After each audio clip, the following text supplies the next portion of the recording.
Handloom saris అనగానే గుర్తుకొచ్చేవి Savitri handlooms. ఇప్పుడు జూబ్లీహిల్స్ లో గొప్ప ప్రారంభం.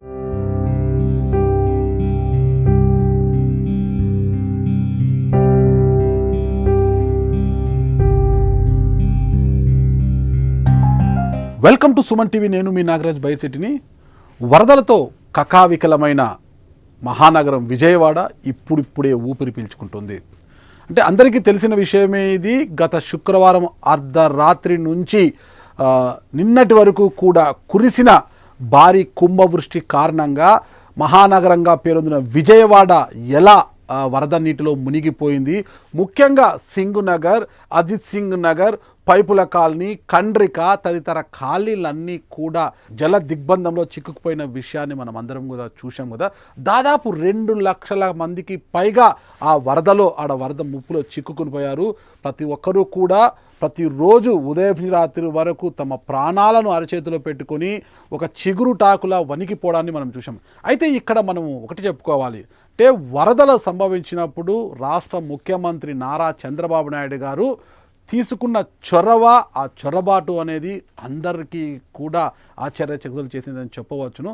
ఎందుకంటే 74 ఏళ్ల వయసున్న చంద్రబాబు నాయుడు గారు వరదలో చిక్కుకున్న ప్రజలను రక్షించడానికి ఒక సైనికుడిలా ఆయన ఎలా ముందుకు దూకారనేది కూడా అందరం చూశామన్నమాట. అంటే శుక్రవారం అర్ధరాత్రి కురిసిన వరదతో మొత్తం కూడా కాలనీలని జలమయమైపోవడంతో శనివారం అర్ధరాత్రి నుంచి కూడా ఎన్టీఆర్ జిల్లా కలెక్టరేట్ను చంద్రబాబు నాయుడు గారు సీఎంఓ కార్యాలయంగా చేసుకుని అక్కడి నుంచే తన పరిపాలనను సాగించారు. తెల్లవారుజామున 3-4 గంటల వరకు కూడా అక్కడే కూర్చొని పాలన సాగించడం జరిగింది. అంతేకాకుండా వరదలో చిక్కుకుపోయిన కాలనీలలో తనదైన శైలైన ట్రాక్టర్లో వెళుతూ, బోట్లో వెళుతూ, కొన్ని ప్రాంతాల్లో నడుములోతు నీళ్ళల్లో కూడా దిగి ప్రజలను పలకరిస్తూ, అమ్మా మీకు భోజనం అందిందా, అమ్మా మీకు నీళ్ళు అందాయా, మీకు నిత్యావసరాలు అందాయా, మీకు ఏమైనా కష్టం ఉందా అని ప్రతి ఒక్కరిని అడుగుతూ ఆయన సాగించిన యాత్ర మాత్రం నా భూతో నా భవిష్యత్ అని చెప్పవచ్చు ఇక్కడ.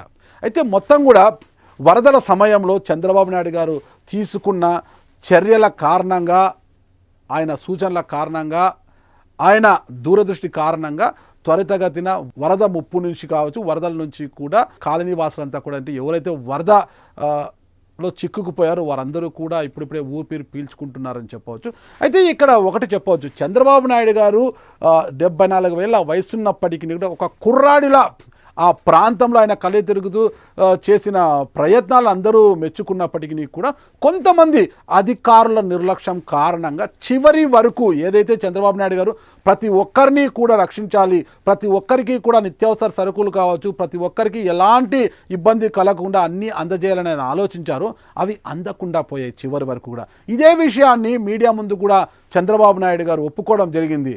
తాను ఎంతో చేశాను, కానీ కొంతమంది అధికారుల నిర్లక్ష్యం కారణంగా చివరి వరకు తాను చేయదలసిన సేవ చేరలేకపోయింది. అయినా వదలను, ప్రతి ఒక్కరికి కూడా న్యాయం జరగేలా చూస్తానంటూ కూడా ఆయన ప్రకటించడం జరిగింది. ఇది కూడా అందరూ ఒప్పుకోవాలి. ఎందుకంటే ఎవరు కూడా ఏమీ చేయకపోయినా మేము అంత చేసినాం, ఇంత చేసినామని చెప్పుకుంటుంటారు. కానీ చంద్రబాబు నాయుడు గారు తన తప్పును కూడా, అంటే దొర్లిన తప్పు కూడా, అది ఎలా దొర్లింది, ఎందుకు దొర్లింది అని చెప్పడం కూడా తన నిజాయితీకి నిలువుటద్దగా నిలుస్తుందని చెప్పవచ్చు. మనము మొత్తం మీద తీసుకుంటే ఇప్పుడు వరద ముప్పు నుంచి అందరూ ఊపిరి పీల్చుకుంటున్నారు అంటే గిన చంద్రబాబు నాయుడు గారి యొక్క చొరవ కారణంగానే అందరూ కూడా అంటున్నారు.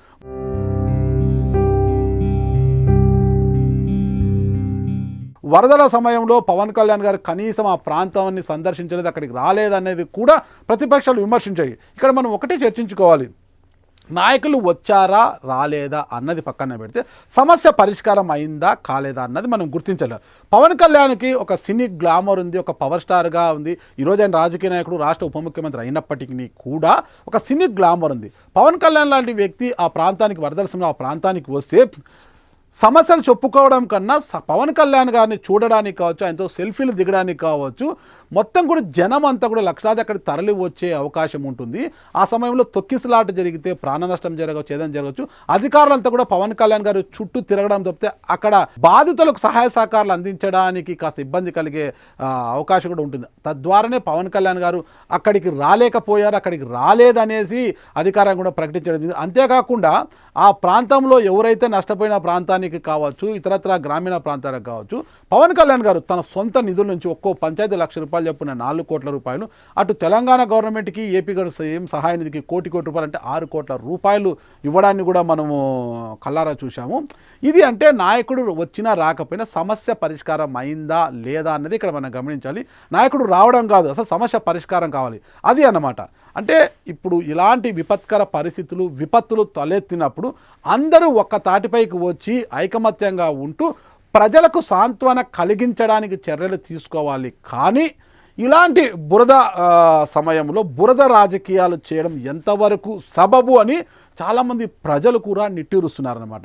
అంటే అక్కడికి వైసీపీ వాళ్ళు రావడము, ప్రభుత్వం సరైన చర్యలు తీసుకోలేకపోయింది, ప్రభుత్వం నిర్లక్ష్యం వల్లనే ఈ వరదలు రావడము, మ్యాన్ మేడ్ ఫ్లడ్స్ అని విమర్శించడము, అర్ధరాత్రి పూట్ల గేట్లు ఎత్తేయడంతోనే ఇలాంటి వరద వచ్చింది, అది ఇదని మాట్లాడడం అనేది అంటే ఒక రాజకీయంగా పనికి వచ్చిన ఇలాంటి విపత్తులు వచ్చినప్పుడు విపత్కర సమయాల్లో అలాంటి వ్యాఖ్యలు చేయడము కన్నా వీలైనంత కాటికి ప్రజలకు సేవ చేసి వాళ్ళకి అవసరమైన సహాయ సహకారాలు అందిస్తే బాగుంటుందనేది కూడా అందరూ అంటున్న మాట ఇది. మొత్తానికైతే 74 ఏళ్ల వయసున్న చంద్రబాబు నాయుడు గారు ఈ వరదల సమయంలో వరద ముప్పులో చిక్కుకున్న, వరద నీటిలో చిక్కుకున్న వారిని సంరక్షించడానికి ఆయన తీసుకున్న చర్యలు మాత్రము బేష్ అని ప్రతి ఒక్కరూ కొనియాడుతున్నారు. ఇక్కడ మరొక విశేషం కూడా మనం చెప్పుకోవాలి. కృష్ణానదిలో అంటే ప్రకాశం బ్యారేజీ వద్ద కృష్ణానది ఎలా ఉగ్రరూపం దాల్చిందో కూడా మనం చూసాము. అంటే 2009లో 11,10,000 క్యూసెక్కుల వరద రాగా ఇప్పుడు ఈ వరదల కారణంగా కృష్ణానదిలో 11,42,000 క్యూసెక్కుల వరద వచ్చి అలా దిగువ ప్రాంతానికి వెళ్ళి హంసల దీవి వద్ద సముద్రంలో కలవడం కూడా మనం చూసామన్నమాట. అంటే కృష్ణానది అంతలా ప్రవహించినప్పటికీ కూడా విజయవాడ పట్టణానికి ఎలాంటి వరద ముప్పు కలగకుండా చేశారనడంలో కూడా చంద్రబాబు నాయుడు గారు గతంలో ఏదైతే రిటైనింగ్ వాల్ నిర్మాణం చేపట్టారో అది ఆ రిటైనింగ్ వాల్ నిర్మాణం వల్ల కూడా కాస్త వరద నుంచి ముప్పు తప్పిందని చెప్పవచ్చు. ఇక్కడ అందరూ కూడా ఇప్పుడు ఇది చూసిన వాళ్ళు చాలామంది వైసీపీ వాళ్ళు చూసిన తర్వాత విమర్శించవచ్చు, రిటైనింగ్ వాల్ కట్టింది వైఎస్ఆర్ కాంగ్రెస్ పార్టీ ప్రభుత్వంలో కదా అంటారు. కానీ అది వాస్తవమే. అంటే దాని రిటైనింగ్ వాల్ ప్రారంభించింది తెలుగుదేశం ప్రభుత్వ హయాంలో అయితే దాన్ని పూర్తి చేసింది మాత్రము వైఎస్ఆర్సీపీ గవర్నమెంట్ ప్రభుత్వ హయాంలోనే. ఇది ఇద్దరికీ వర్తిస్తుంది, అటు చంద్రబాబు నాయుడు గారికి కావచ్చు, ఇటు జగన్మోహన్ రెడ్డి గారికి కావచ్చు, ఇద్దరికీ వర్తిస్తుంది.